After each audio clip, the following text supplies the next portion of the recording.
Capsule des fêtes gourmandes de la Naudière. Iliane Neveu, bonjour. Bonjour Nicolas, ça va bien? Ça va très bien. Iliane, il y a du monde en studio cet après-midi. On teste les nouveaux studios. Ah oui, absolument. On a déjà été plus que ça, mais quand même. Éric Belrose de la boucherie Belrose est là. Bonjour Éric. Salut Nicolas. Ça va bien? Ben oui, dangereusement bien. Tant mieux, tant mieux. Nous aussi, ça va très, très bien. Il y a également Alexandre Turcotte, bonjour. Bonjour, ça va bien? Ben oui, absolument. Kevin Davidson, Jean-François Joly aussi sont là. Bonjour. Salut Nicolas. Bonjour. Et Joanie Boucher, qui est un peu plus loin, mais qui est là, qui est l'assistante finalement d'Éliane aux Fêtes gourmandes. On va parler du Challenge Barbecue dans cette capsule aujourd'hui. C'est la 4e édition cet été aux Fêtes gourmandes.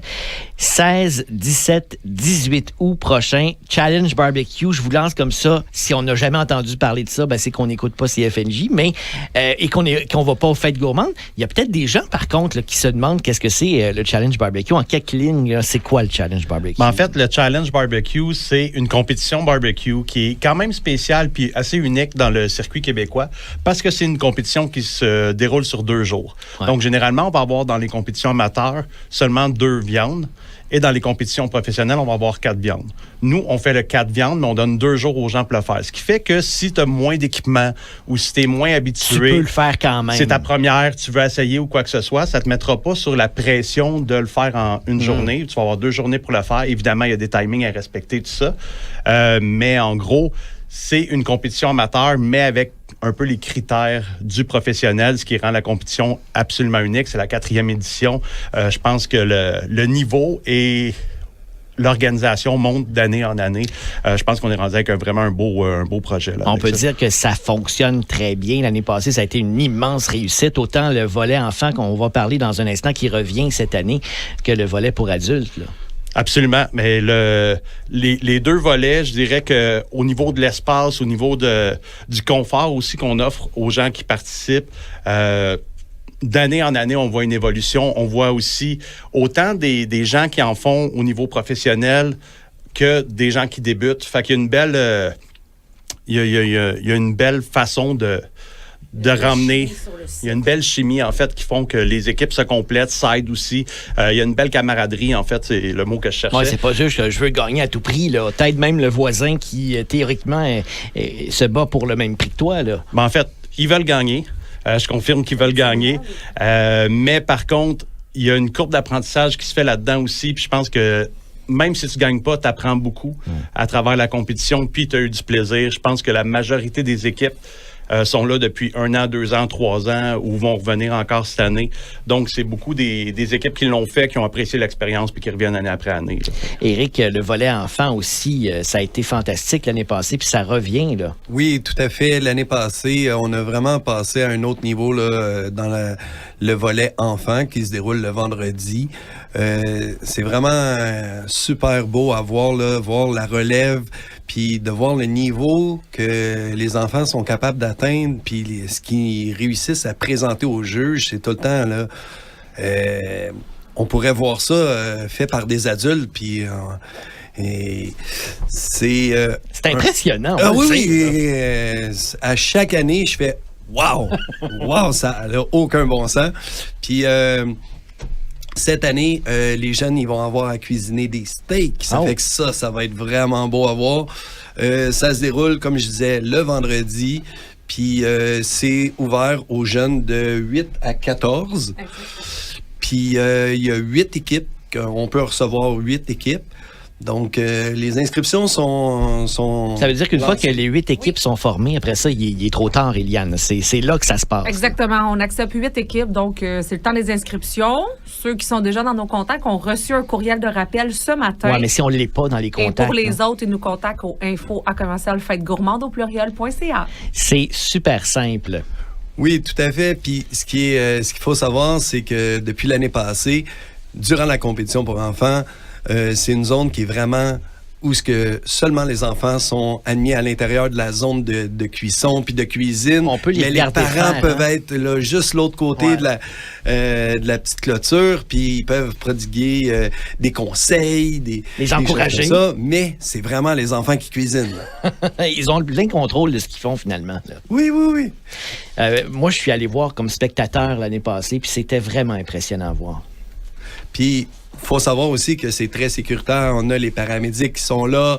Il y a les membres organisateurs du challenge qui sont dans la zone justement pour aider les plus petits ou des fois les portions qui pourraient être un petit peu plus dangereuses, je dirais, rajouter du charbon, des choses comme ça. Ben il y a des adultes qui sont là pour les aider. Là.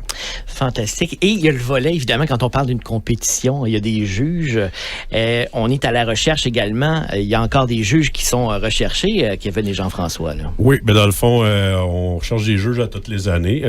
Tu sais, comme on fait aussi à toutes les années, on envoie une liste de rappels aux juges qui étaient là précédemment. On a besoin de juges pour la catégorie enfants. On a besoin de juges pour les catégories d'adultes. Bien sûr, il faut être disponible les 2 jours pour pouvoir venir juger la compétition. Les inscriptions pour être juge peuvent se faire en direct du site des Fêtes Gourmandes. Justement, on a un lien. Je sais pas si Eliane, tu le connais par cœur. Le lien pour les juges, ouais. C'est toujours la même adresse courriel, info@fêtesgourmandes.ca. On ne se complique pas la vie. Exactement. On se rappelle de cette adresse courriel-là, puis on écrit nos questions, puis on est intéressé. Vous allez recevoir toutes les informations, répondre aux questions, le formulaire d'inscription. Pour Alpha Barbecue, parce que Kevin Davidson, Jean-François Joly, vous êtes Alpha Barbecue. La compétition, vous êtes là depuis le début, puis c'est quelque chose qui vous parle. Ben dans le fond, ouais, Alpha Barbecue, on est là depuis la première année. Dans le fond, là, depuis la création là, avec la boucherie Belle-Rose, Éric, on est là depuis le début. C'est quelque chose qu'on a voulu mettre d'avant. C'est un projet que ça faisait longtemps qu'on voulait mettre d'avant. Et avec Eliane, on a réussi à monter quelque chose, à incorporer le Challenge Barbecue aux Fêtes Gourmandes. Puis pour vrai, c'est un succès d'année en année. Le monde aime ça. On voit qu'il y a un bel engouement, dans le fond, pour la compétition, de la manière que c'est organisé. Pour vrai, c'est vraiment plaisant là, de voir ça. Même pour nous autres, à toutes les années, comme Alex disait tantôt, on s'améliore nous autres aussi d'année en année pour essayer de donner le meilleur, dans le fond, aux compétiteurs. Puis on voit aussi que la qualité augmente beaucoup d'année en année. Fait que non, c'est une belle réussite. On trouve ça bien plaisant. Ben, je dirais que depuis le début, c'est une belle réussite, mais là, c'est comme un incontournable. Le Challenge Barbecue fait vraiment partie des Fêtes Gourmandes et devient indissociable. Là. Non, exactement. Puis, tu sais, je pense c'est pas dans l'option de dissocier ça un jour. Je pense que le partenariat entre les deux, la manière qu'on structure ça, c'est vraiment plaisant. Puis d'année en année, ben, on évolue aussi avec des nouvelles choses. Puis je pense que ça plaît beaucoup aussi aux compétiteurs à ce niveau-là. Alors, on rappelle, les inscriptions, ça se passe maintenant parce qu'il y a un nombre limité aussi, un peu comme pour les enfants. Là. Oui, exactement. Au niveau des adultes, là, on est à 18 équipes. Donc, là, on a déjà plusieurs inscriptions de rentrée. Fait que, on dit de ne pas tarder non plus à faire vos inscriptions parce que quand on atteint notre nombre, c'est fini. Il n'y a plus de possibilité à ce moment-là.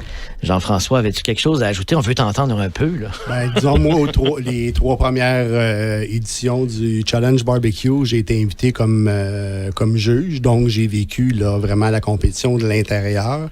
Puis, cette année, là, je me suis joint à Kevin puis Alpha Barbecue. Donc, en tant que représentant du comité organisateur, je vais être capable de voir là, puis prodiguer conseils là, au niveau de l'attente des juges. Oui, c'est très, très, très important, ces conseils-là, d'ailleurs. Puis, on rappelle les dates, 16 pour les enfants, 17-18 août pour la compétition adulte. On se donnera donc rendez-vous aux Fêtes Gourmandes de la Naudière, Parc des Cultures à Saint-Jacques.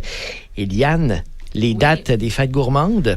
Les Fêtes Gourmandes, ce sera du 15 au 18 août. Le 15 août sera la soirée d'ouverture avec plein de surprises. On va vous annoncer ça au début juin.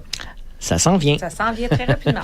Et nous, on se dit à la semaine prochaine pour une autre capsule gourmande. Tout à fait. À la semaine prochaine. Bye bye.